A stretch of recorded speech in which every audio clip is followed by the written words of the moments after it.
So the theme today is what's it all for? And well, we admire achievers from James Watt to Mandela, Marie Curie to Emmeline Pankhurst, and we school and encourage our children to be similarly focused. Yet many spend their lives waiting for weekends and holidays. And does not play, both as sex, drugs and rock and roll and as a creative and physical endeavour, provide us with the most memorable events in life? So should we embrace play as the most important activity in life and abandon work and achievement as a mugs game? Well, with me to talk about this, we have an excellent panel. To my right is Susan Neiman, moral philosopher, cultural commentator, essayist, and the author of the recent book, Why Grow Up, an excellent book. To my left, Janne Teller, a writer who writes novels, essays, short stories, often on existential themes, and among her many awards is the Drassos Prize for literary works towards peace and human understanding. And finally, to my left, Helen Lederer, comedian, writer and actor, best known perhaps for Absolutely Fabulous, French and Saunders and Girls on Top. So to begin with, we begin by just asking each of the panellists to set out their basic views on this topic with a sort of like slightly provocative question perhaps. Should we just basically give up work as a mugs game and really focus our lives around play? Susan, what do you make of that? I think it's the wrong question. As you... You ask a philosopher, that's what you get. I mean, as you know, because I think we met when I was talking about my book, Why Grow Up. As you know, which is, I guess, the reason why I was invited to this particular panel, I am outraged at the way we have given adulthood a bad rap. And I think there's something about the way the question is phrased which suggests actually adulthood is a tired, dull, miserable state of being, and we should all go back to childhood. And the interesting thing is, no child wants to stay a child, okay?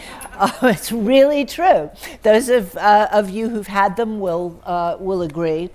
And moreover, when people go on about how awful it is to grow up or to become an adult, the phase that they usually idealize is the phase between about 18 and 28. I don't know how many of you, I'm looking at the audience, most of you are past that particular phase, not all of you. No, actually there are a couple of you. And look, if you had good times in your 20s, power to you. But most people I know, once they're out of them, would never choose to repeat them again. It's a terribly hard time of life. You're figuring out who you are and what you want to do with your life. And I really think the whole point of this propaganda that, you know, the fun and games, the play is over at 30, and after that, it's time to get on to the serious and rather miserable business of living, is a way of, since it's just empirically false. I mean, there have even been social psychologists do studies on happiness. There's a happiness curve that people actually get progressively unhappier. It's different for different countries. I think the Swiss are the worst. It takes them much longer to go up the curve again than it does some other people. So there's all kinds of empirical evidence that youth is not actually the best time of your life. So the question is, why are we being sold this bill of goods? And I think it's to make us resigned to accepting the world as it is. Let me just say one more thing as a way of answering the official question that was posed about the opposition between work and play. If you talk to a real activist, I've never met Mandela, but I know a number of people who've given serious amounts of their lives and gone to jail for some question of justice that they were passionately committed to.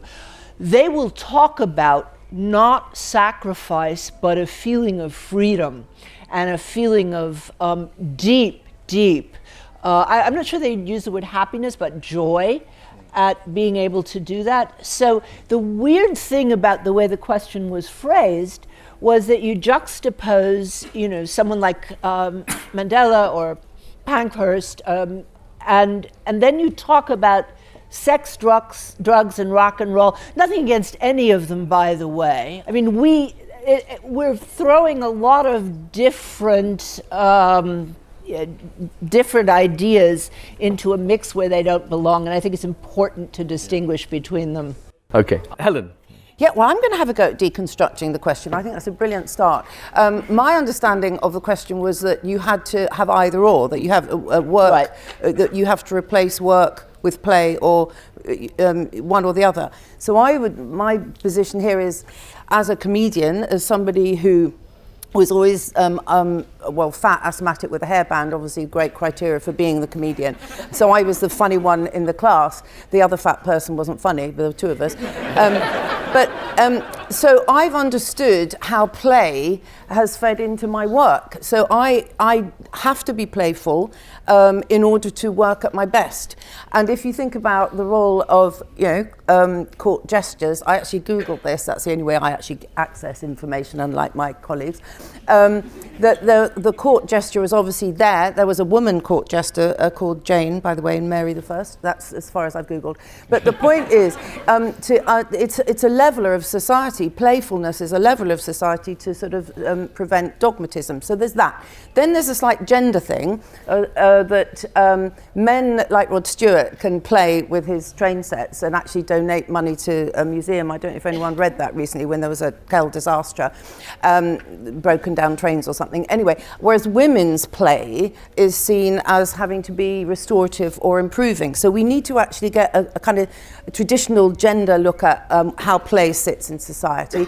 Then, because more of us are going to be out of work and more of us are freelance, play is very, very essential for our mental stability because of being isolated. So I would say play is part of work, not to exchange. Okay.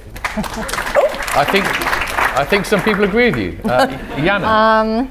Well, as a fiction writer, I'll start somewhere else with a statement from one of my books saying, nothing matters. I've known that for a long time, so it's not worth doing anything. I just realized that. These are the words of a 14-year-old boy who decides to leave school because of what he thinks. And he climbs a plum tree where his friends pass on the way to school, and he says things to them like, the Earth is 4.6 billion years old, and you will live maximum 100. Life really isn't worth the bother. And they set out to prove to him, therefore, that life has a meaning, and a lot of things happen. But to come then back to the question, if absolutely nothing matters, then also neither work nor play matter. And to know whether work or play matters, we need to know what is the real purpose of something. Because if we just do things to waste time, in a way, it doesn't really matter if it's fun or not. We're just wasting time. So if we imagine there is a purpose, and again, people who fight, I think, for something they believe in, then everything they do to that end makes sense. And therefore also, for example, if you believe that humor is the way to make the world more peaceful and go around because it smooths interactions over in a positive way, then a lot of humor and play makes sense. And I think when something makes sense to us, it is always joyful. A tedious thing can be pretty joyful if it makes sense, like taking care of your child. Or I have a horse, and there are a lot of tedious things to do with taking care of a horse, but I actually enjoy most of them. And so I think this thing of making sense comes in. And then I will also decompose something, so I would take the word play, because I play a lot when I write fiction, but it's towards a certain end. I think it's quite different than if one maybe bungee jumps and just want to try it out, or if you do futile fun games. But still, if it's for the purpose of your family having a social evening, something else comes into it. So that's why I just think we have to see what is the purpose of the bigger thing before we can judge what is better than not. Okay, well, there's three very interesting starting points, I have to say. Now, the thing is... To continue watching this video, click the link in the top left or in the description below. Or visit iai.tv for more debates and talks from the world's leading thinkers on today's biggest ideas.